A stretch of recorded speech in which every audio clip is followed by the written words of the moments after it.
Hello student, मैं ज़फ़र आप सभी का मेरे यूट्यूब चैनल निर्माण क्लासेस में बहुत बहुत हार्दिक अभिनंदन और स्वागत है।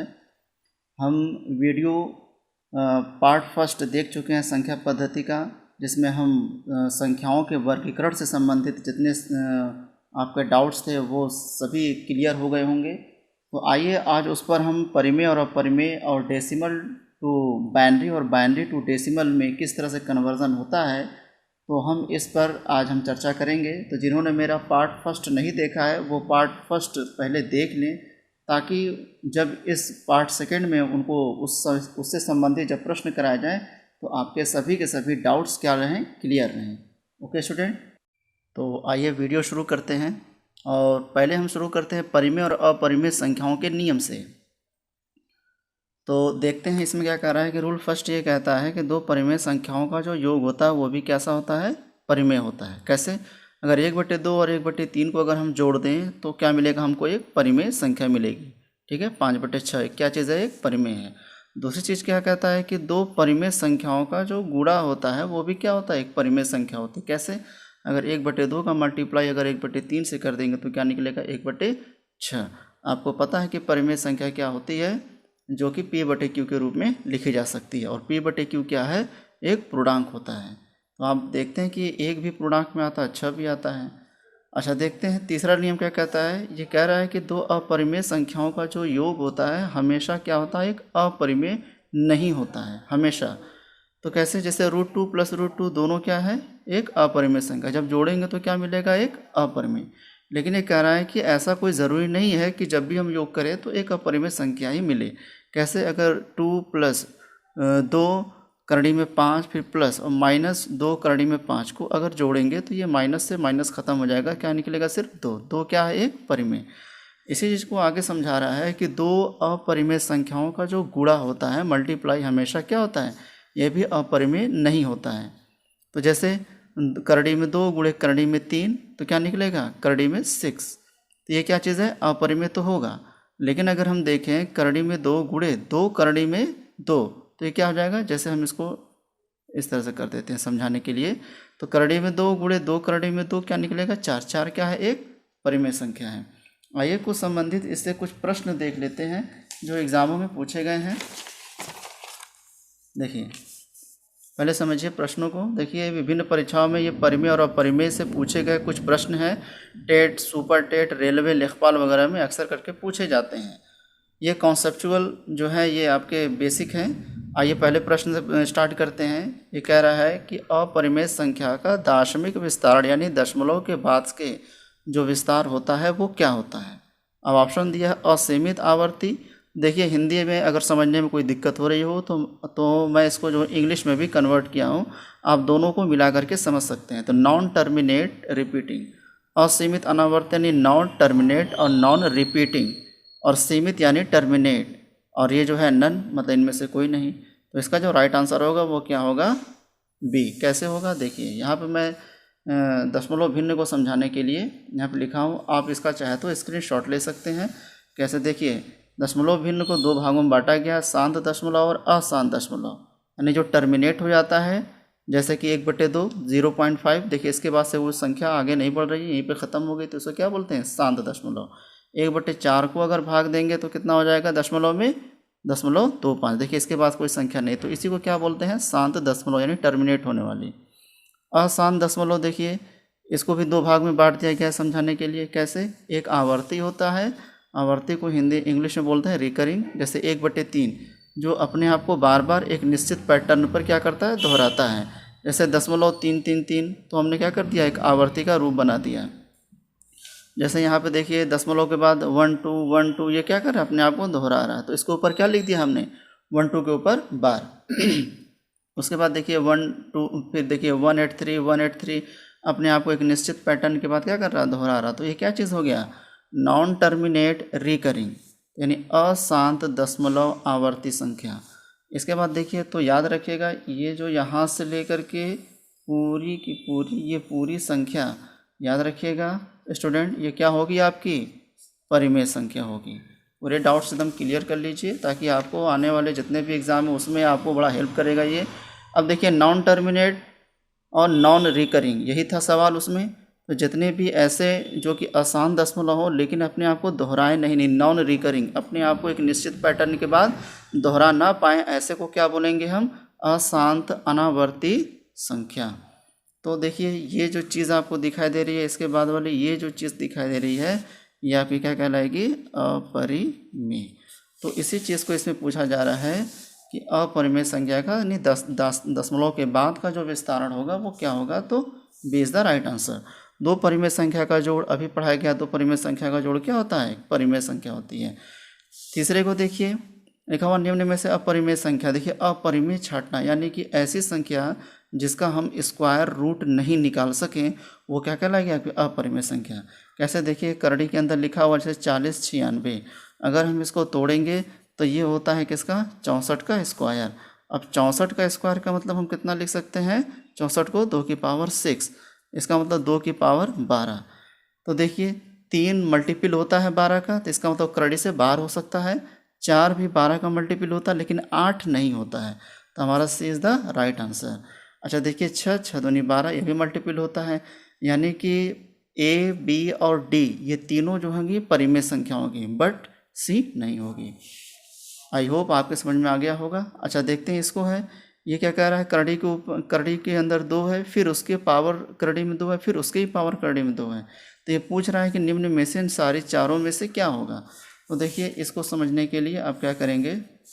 देखिए किसी भी संख्या अगर a लिखा है, इसके ऊपर m लिखा है और इसके भी पावर n लिखा है, तो हम इसको एक बार में m इंटू n लिख सकते हैं।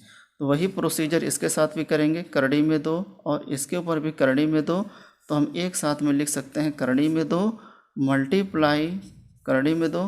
तो एक करड़ी में 2 का क्या हो जाएगा? स्क्वायर। आपको पता है कि इस करड़ी के ऊपर अगर स्क्वायर है तो क्या हो जाएगा? वो 2 बन जाएगा। तो 2 क्या चीज़ है? एक। 2 एक प्रकार से क्या है? वास्तविक संख्या भी है और परिमेय भी है। ओके स्टूडेंट, आइए देखते हैं निम्न कथनों पर विचार कीजिए। सभी भाज्य संख्याएं एक प्राकृतिक संख्या है। भाज्य संख्या मीन्स जो 4 से स्टार्ट हो, 4 6 9 ओके 10। तो क्या ये प्राकृतिक संख्या? आपको पता है कि प्राकृतिक संख्या के अंदर ये सभी चीज़ें आ जाएंगी। सभी पूर्ण संख्या, पूर्ण संख्या को ध्यान में रखिए, पूर्ण संख्या कहाँ स्टार्ट होती है? 1 0 से, 0 1 2 3 एंड अप सो ऑन। लेकिन सिर्फ 1 2 3 से ही स्टार्ट क्या होती है? प्राकृतिक संख्या। इस वजह से ये वाला कथन क्या है? गलत है, और ये वाला कथन क्या है? सही है। तो हमारा क्या आंसर हो जाएगा? A is the right. Question क्या कह रहा है? निम्न कथनों पर विचार कीजिए। सेम उसी तरह से प्रश्न है। तो देखिए सभी पूर्णांक एक परिमेय संख्या होती है। परिमेय संख्या जो p बटे q के रूप में लिखी जा सकती है। तो लिखा हुआ पूर्णांक, और आपको पता है कि परिमेय संख्या ही क्या होती है? पूर्णांक। यानी कि जो p बटे q ये भी क्या होनी चाहिए? पूर्णांक, और ये भी क्या होनी चाहिए? पूर्णांक। ओके, तो इसका मतलब ये कथन फर्स्ट सही है। सभी परिमेय संख्या एक वास्तविक संख्या है, और आपको पता है कि वास्तविक संख्या इसे किससे मिली होती है? परिमेय संख्या से। तो इसका मतलब है इसका दोनों के दोनों क्या हो जाएंगे? कथन केवल नहीं होगा, क्या होगा? दोनों सही हो जाएंगे। ओके, अच्छा 7 देखते हैं। यदि x कोई धनात्मक सम हो पूर्णांक संख्या हो और y क्या हो? ऋणात्मक विषम पूर्णांक संख्या हो, तो पूछ रहा है क्या होगा? तो आइए बस इसको किसी भी नंबर से रख के चेक कर लीजिए। जैसे हम x बराबर अगर हम 2 रखें और y बराबर अगर हम 3 रखें, और पूछ रहा है कि ये ऋणात्मक होना चाहिए, तो इसको ऋण कर दीजिए। तो हम देखते हैं कि 2 की पावर 3 कर देंगे तो कितना निकलेगा? 1/8। और 1/8 आपका क्या होता है? ये भिन्न में आ गया, और भिन्न में आने वाली संख्या कैसी होती है? परिमेय संख्या होती है। ओके स्टूडेंट, देखिए अगला नेक्स्ट क्वेश्चन देखिए। यदि n+2 और n+4 एक अभाज्य संख्या, देखिए अभाज्य संख्या यानी कि 3 हो गया, 5 हो गया, तो n के कितने मान ऐसे हैं जो हल हो सकते हैं? ऐसे संभव मान इनको रखने पर, यानी कि यहाँ पर रखने पर हमेशा क्या आ जाए? आपकी एक। ओके, तो देखिए यहाँ पे क्या होगा आपका? जैसे हम n बराबर यहाँ पे हम रख लें, n बराबर कितना रखें? 1। ओके, अब देखिए हमको विषम संख्या रखनी है, n के कितने मान? तो अगर हम यहाँ पे n बराबर 1 रखेंगे तो यहाँ पे n बराबर क्या निकलेगा? 2 और 1 3। तो यहाँ पे कितना निकलेगा? 1 जोड़ेंगे तो कितना निकलेगा? 5। देखिए 1 3 5, ये 1 3 5 क्या चीज़ है? एक अभाज्य संख्या, यानी कि n बराबर 1 हमारा सही है। देखिए 2 नहीं रख सकते हैं, 2 रखेंगे तो यहाँ पे 2 तो कोई अभाज्य संख्या नहीं होती है। 3 रख के देखते हैं, तो यहाँ पे अगर 3 रखेंगे तो यहाँ पे 3 रखेंगे तो 3 2 5 हो जाएगा और 4 3 7 हो जाएगा। तो हाँ 3 भी हमारा हो सकता है। तो क्या इसके बाद 5 रख के देखें तो 5 होगा, तो 5 2 7 होगा और 5 4 9, 9 नहीं हो सकती क्या अभाज्य संख्या। इसी तरह से आप 7 रख के देख सकते हैं, इसके बाद और कोई संख्या नहीं मिलेगी। तो हमारा सिर्फ और केवल सिर्फ इनके 2 ही मान संभव हैं, जिससे हमको n n+2 और n+4 क्या मिलेगी, एक अभाज्य संख्या प्राप्त होगी। देखिए ऐसे प्रश्न पूछे जा चुके हैं और इनको मैं आपको पूरे कॉन्सेप्ट के साथ समझा रहा हूँ।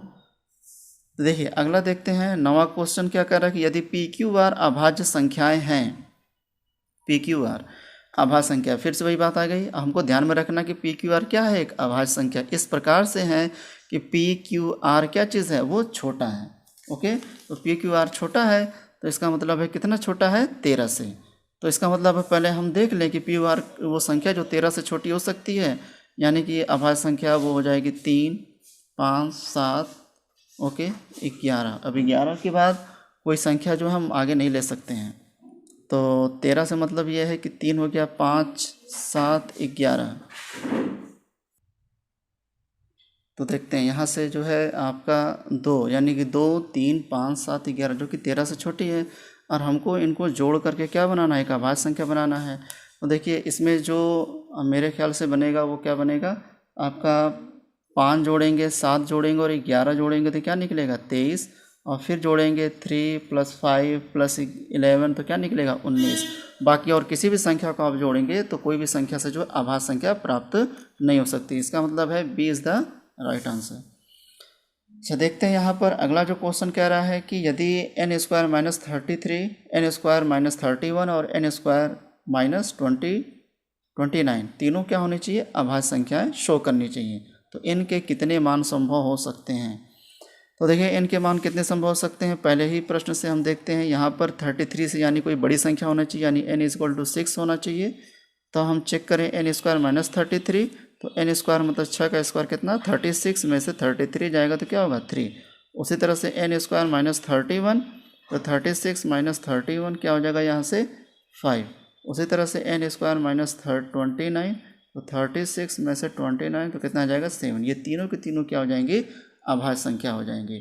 आप 7 को रख के देखेंगे तो कहीं ना कहीं आपको जो है एक संख्या या दूसरी संख्या जो आपको अभाज्य संख्या नहीं मिलेगी। तो इसका मतलब है इसके केवल और केवल कितने हल हो सकते हैं, ए। तो यहाँ तक आई होप आपको जो है 10 क्वेश्चन काफ़ी इंपॉर्टेंट और नए मिले होंगे और आपके कॉन्सेप्ट भी क्लियर हो गए होंगे। तो जैसा कि आपके सामने जो स्क्रीन पर है, डेसिमल टू बाइनरी और बाइनरी टू डेसिमल से इन सारे क्वेश्चनों से आपके सारे डाउट्स क्लियर हो जाएंगे, जो अक्सर करके एग्ज़ाम में, टेट में, एसएससी में पूछे जाते हैं। यहाँ तक कि यूपीपीसीएस तक के एग्ज़ाम में पूछे जाते हैं, मेंस में भी पूछे जाते हैं इस तरह के सवाल। तो देखिए, तो पहला क्वेश्चन दिया है कि 49 को हमें, देखिए जिस संख्या के आधार में अगर 10 लग गया तो समझिए वो डेसिमल है, और जिस संख्या के आधार में अगर 2 लग गया तो समझिए वो बाइनरी है। बाइनरी हमेशा 2 नंबर से बनती है, 0 और 1, और डेसिमल नंबर जो होता है वो 0 से लेकर 9 तक के कुल 10 अंक से मिलकर क्या बनता है, डेसिमल। तो मैं पिछले वीडियो में आपको ये समझा चुका हूँ। आइए अब इस पर हम प्रश्न करते हैं। तो 49 को हमको चेंज करना, देखिए 49 के नीचे 10 लिखा हुआ है आधार में, तो ये क्या चीज़ है, डेसिमल। और यहाँ पे हमको चेंज करना है क्या चीज़, हमको बाइनरी में चेंज करना है। यानी 49 को कंप्यूटर लैंग्वेज यानी बाइनरी लैंग्वेज में किस तरह से हम कहेंगे। तो देखिए 49 को पहले हम देखिए इसको लगाने का क्या तरीका है। तो 49 को आप सीधे सीधे डिवाइड कर दीजिए, किससे, 2 से। तो देखिए जब 2 से डिवाइड करेंगे तो ध्यान रखिएगा यहाँ पे हम सिर्फ शेष रखेंगे और यहाँ पे हम भागफल रखेंगे। कितनी बार जा रहा है, तो 2 दूनी 4, 2 चौके 8, 24 बार में गया तो कितना हो गया, शेष 1। फिर उसे से कहेंगे 12 दूनी 24, 24 गया तो कोई नहीं शेष बचा, 0। फिर 2 छके 12, तो यहाँ पे कितना हो जाएगा आपका, 0। फिर 2 तिहाई 6, कोई 0, फिर उसके बाद कोई शेष नहीं। फिर 2 एकन्ने 2, तो यहाँ पे आप देख रहे हैं 2 एकन्ने 2 का मतलब यहाँ पे आप कितनी बार ले जाएंगे, 1 बार बचेगा और 1 बार। तो देखिए यहाँ पे लगाने का तरीका है, यहाँ पे लगाएंगे हम बॉटम टू टॉप, यानी कि 49 को हम किस में लिख सकते हैं, डेसिमल में, सॉरी डेसिमल टू उसमें बाइनरी में। तो कितना बनेगा, 1 1 0 0 0 0 0 और 1। ये लैंग्वेज होती है 49 की। अच्छा देखिए, अगर ये प्रूफ करना हो बच्चों के बताइए इस नंबर से, यानी कि ये जो दिया है डेसिमल बाइनरी से, अगर हमको प्रूफ करना हो क्या वाकई में ये 49 का है, तो आइए इसको चेक कर लेते हैं। 110001। देखिए इसको करते कैसे हैं, तो समझ लीजिए इसके नीचे हम 2 की पावर 0 रखते हैं, इसके नीचे 2 की पावर 1 रखते हैं, इसको 2 की पावर 2, ये 2 की पावर 3, 2 की पावर 4, ये 2 की पावर 5। अब एक चीज़ ध्यान में रखिएगा, जिसके साथ 0 उसको हटा दीजिए, 0 हटा दीजिए, 0 हटा दीजिए, यानी कि यहाँ पर क्या बन रहा है आपका 1, इस वाले के साथ क्या बनेगा 2 2 4 2 8 2 16, और यहाँ बनेगा आपका 32। देखिए मिल के होता 48 और ये कितना हो जाएगा 49। इसको फास्ट करने का एक और तरीका कैसे है, 110001। तो हम इसके लिए डायरेक्ट रखेंगे क्या, 1 1 का 2 गुना कितना 2, 2 का 2 गुना कितना 4, 4 2 गुना कितना 8, 8 का 2 गुना कितना हो जाएगा 16 दूनी फिर 32। देखिए 0 के साथ संख्या हटा दीजिए, अब 32 16 वही संख्या आ जाएगी और एक आ जाएगा कितना 49। तो 49 इज़ द राइट आंसर। तो इसका मतलब है इस संख्या के लिए हम क्या लिख सकते हैं, 110000 और 1, ये बन गया आपका किसमें बाइनरी नंबर में। उसी तरह से 31 को चेक कर सकते हैं। 31 को कैसे चेक करेंगे, तो 31 को चेक करेंगे 2 से, तो कितनी बार जाएगा 2 एकन्ने 2, 2 5 10, तो शेष कितना आ जाएगा, देखिए यहाँ पे क्या रखते हैं शेष, तो यहाँ पे कितना हो जाएगा आपका 2 7 14, फिर शेष बचेगा, फिर 2 3 6, 3 बार जाएगा, शेष कितना आएगा 2, फिर 2 एकन्ने 2, और यहाँ पे कितना आ जाएगा 1। इस तरह से हमारे पास जो संख्या आ जाएगी, यानी कि बॉटम टू टॉप चलेंगे, तो 31 को हम कितना लिख सकते हैं 1 2 3 4 5, 5 बार 1 2 3 4 5, 5 बार 1 1 लिखेंगे तो हमको 31 मिल सकता है। इसका अपोजिट भी देख सकते हैं कैसे, देखिए तो यहाँ पर हम क्या लिखेंगे 1, इसके लिए 2, इसके लिए कितना 4 8 एंड 16। आप सभी को जब ऐड कर देंगे तो कितना मिलेगा 31। ओके, सबको आप ऐड कर दीजिए, सबको क्या कर देंगे यहाँ पे ऐड कर देंगे, कितना मिलेगा हमें 31। आई होप आपको जो है डेसिमल से बाइनरी में समझ में आ गया होगा। आइए अब देखते हैं कि बाइनरी नंबर से किस तरह से हम चेंज करें बाइनरी नंबर। जैसे कि आपका प्रश्न नंबर 3 है, ये 3 देखिए आपके पास जो लिखा हुआ है क्या चीज़, तो आई होप देखिए अगर आप कॉपी कलम भी लेके साथ में बैठे ताकि आप मेरे साथ सॉल्व भी करते रहें। 1100 फिर 10, तो आइए देखते हैं इसको हमको चेंज करना है किसमें डेसिमल में। तो कोई बहुत ख़ास प्रोसेस नहीं है, 1100 आपको मैं समझा दिया हूँ कैसे करना है। देखिए 0 के नीचे क्या रखेंगे, एक बार 1, फिर 2, फिर इसका 2 गुना 4, फिर 8, फिर 16, फिर 32। देखिए 0 के नीचे की संख्या को ख़त्म कर दीजिए, 0 की संख्या को हटा दीजिए, तो ये कितना हो जाएगा आपका 48, और 48 2 कितना 50। तो देखिए इसका मतलब ये है ये किसकी संख्या है, ये 50 है, यानी इतना जो नंबर लिखा वो किसको शो कर रहा है 50 को। उसी तरह से फ्रेंड्स आप इसको भी लगा सकते हैं, तो मैं इसको लगा नहीं रहा हूँ। आइए देखते हैं 5वें नंबर का क्वेश्चन जो आपके लिए काफ़ी इंपॉर्टेंट है। आप पिछले एग्ज़ामों में इस तरह के प्रश्न आ रहे हैं कई बार, तो देखते हैं 0.125। देखिए क्वेश्चन नंबर 5 को मैं सॉल्व कर रहा हूँ, ध्यान से देखिएगा। ये आपका जो है डेसिमल में है और इसको बदलना है किसमें बाइनरी में। तो देखते हैं, तो करना इसमें कुछ नहीं होता है, आप बस क्या करिएगा जब भी इस तरह का सवाल दे आपको, तो इसमें आप क्या करिएगा 2 का मल्टीप्लाई कर दीजिएगा, 2 का मल्टीप्लाई कर दीजिए। तो देखिए आपका कैलकुलेशन भी फास्ट होना चाहिए। 25 दूनी 50 और कितनी बार जाएगा 0.250। देखिए जो दशमलव से पहले वाली संख्या उसको यहाँ पे उतार लेते हैं, इसमें यही करते हैं। उसके बाद की जो संख्या होती है उसको उतार लेते हैं, फिर से 2 से मल्टीप्लाई, और तब तक मल्टीप्लाई करते हैं जब तक कि आपकी दशमलव से पहले 1 ना आ जाए। ओके, अब यहाँ मल्टीप्लाई देखिए 0 को आप छोड़ दीजिए, जैसे 0 मैंने यहाँ पे छोड़ दिया है। अब यहाँ 25 दूनी क्या कर दीजिए 50, 2 अंक के बाद दशमलव लगा दीजिए, देखिए यहाँ पर भी क्या निकलेगा 0।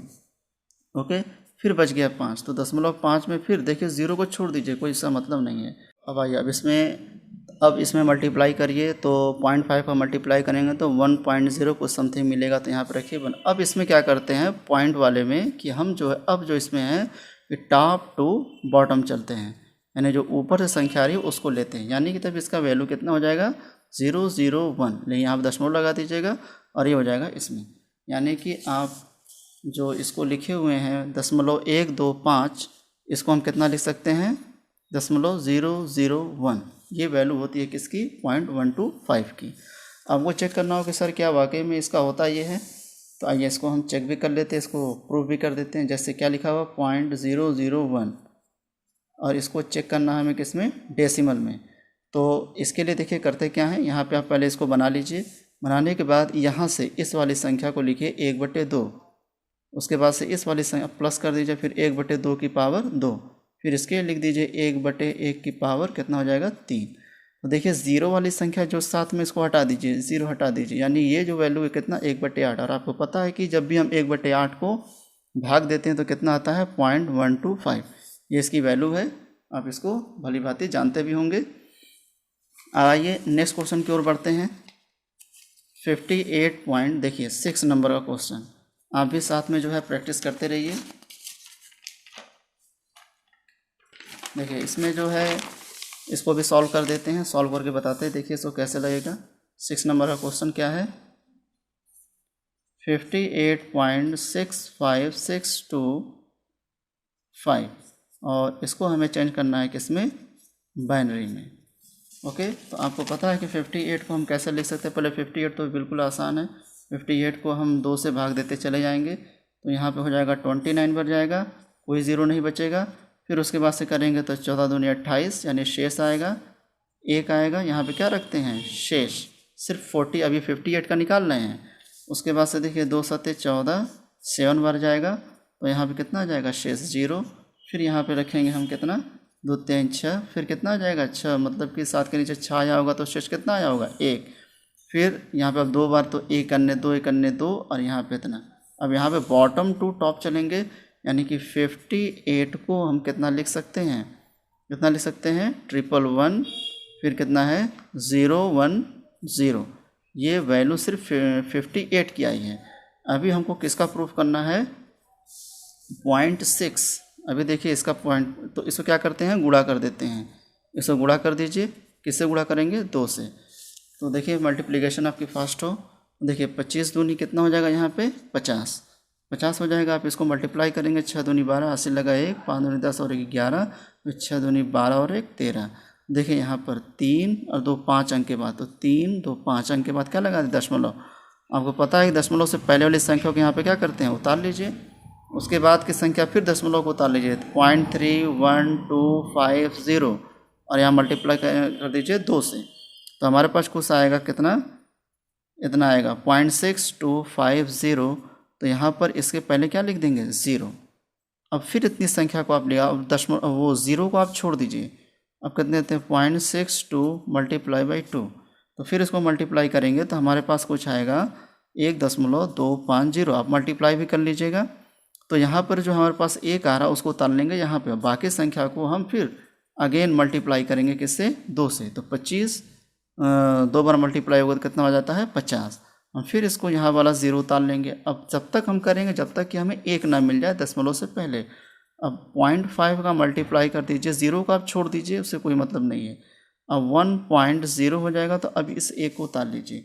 तो हमारे पास जो एक्चुअल में जो नंबर मिल रहा है वो क्या मिल रहा है, तो देखिए 58.65625, और इसको हमने जब किया है तो हमारे पास 58 की वैल्यू कितनी आ रही है, देखिए यहाँ पर 11110। अब इसके बाद दशमलव लगा दीजिए। अब हमें जो है यहाँ से ऐसे आना है टॉप टू बॉटम।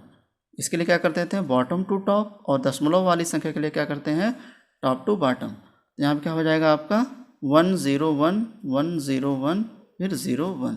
तो आई होप आपको ये समझ में आ गया होगा। तो देखिए अगला वाला जो है मैं इसे छोड़ दे रहा हूँ, बाकी सेम उसी चीज़ पर आधारित है। आइए 8वें नंबर को ज़रा करते हैं, 8वें ना ये वाला। तो 8वें नंबर वाला जो प्रश्न है ये क्या है, 111 111 फिर 01 फिर 0.001। अभी हमें इसे प्रूफ करना है किसमें, डेसिमल नंबर में। तो आपको पता है कि इसे कैसे हल करना है। अब इतनी संख्या को चेक कर सकते हैं, कैसे होगा, 11101। पहले क्या रहेंगे फटाफट, इसमें 1, इसके नीचे 2, फिर इसके नीचे कितना, 2 का 2 गुना 4 दूनी 8 और 16। 0 वाली संख्या को आप हटा दीजिए। तो आप देख रहे हैं 16 और 8 4 12, तो 16 और 12 कितने होते हैं 28। और 28 और आप एक जोड़ दीजिए, कितना हो जाएगा 29। यानी ये इतना जितना हिस्सा ये क्या दिखा रहा 29 का।